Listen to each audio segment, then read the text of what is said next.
ማዘራለች ፕሮግራም ሄዳለች ከሰዓት ትመጣለች። አሁን ግን አንቺ መስከረ እግዚአብሔር በነብይ በእግዚአብሔር ሰው በኔ ተጠቅሞ እግዚአብሔር በዛ ጊዜ ያደረገውን በፎቶ ላይ ተጠቅሞ እግዚአብሔር አምላክ የተናገረውን ጌታ የሰራው ብቻ እኔ የሰራሁትን ሳይሆን ጌታ የሰራው አሜን ነው ወይ? ስለዚህ ካንሰርን ቢነቀል ኤችአይቪን ቢነቀል አምላክ እዚህ ቤት አለ። ጮና በደንብ አሜን በሉኝ። ስለዚህ ታችን ትመሰክራለች። ጌታ ይባረክ፣ ክብር ለሱ ይሁን።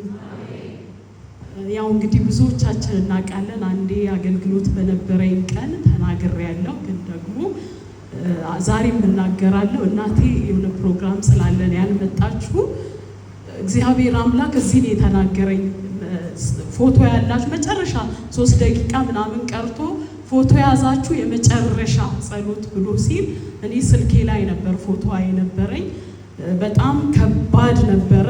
8ኛ ዙር ኬሞ ጨርሳ በጨረሰች ቀን በቃ ወደ ውስጧ ዘልቆ ይግባ አይግባ እርግጠኛ ለመሆን 3 ምርመራ ተብዬ ተሰጠኝ። በጣም ደነገጥኩኝ።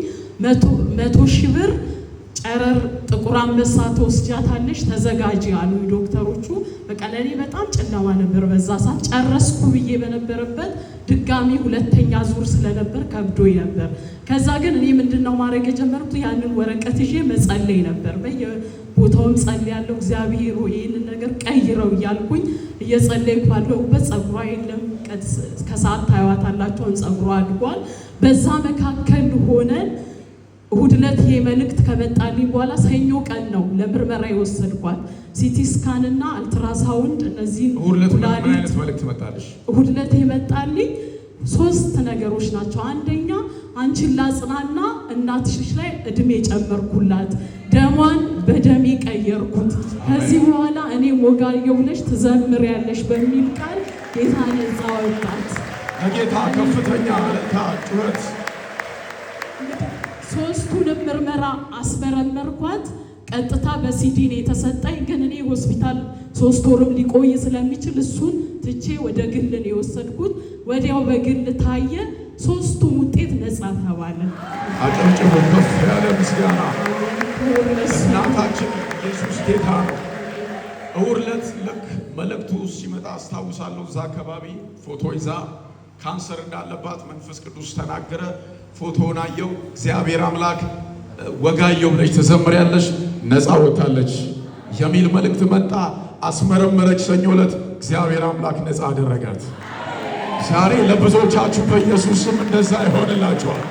ከፍተኛ እልልታ ጩኸት። ከሰዓት ደግሞ ማዘር እናስመሰክራለን። ዘመንሽ ይባረክ።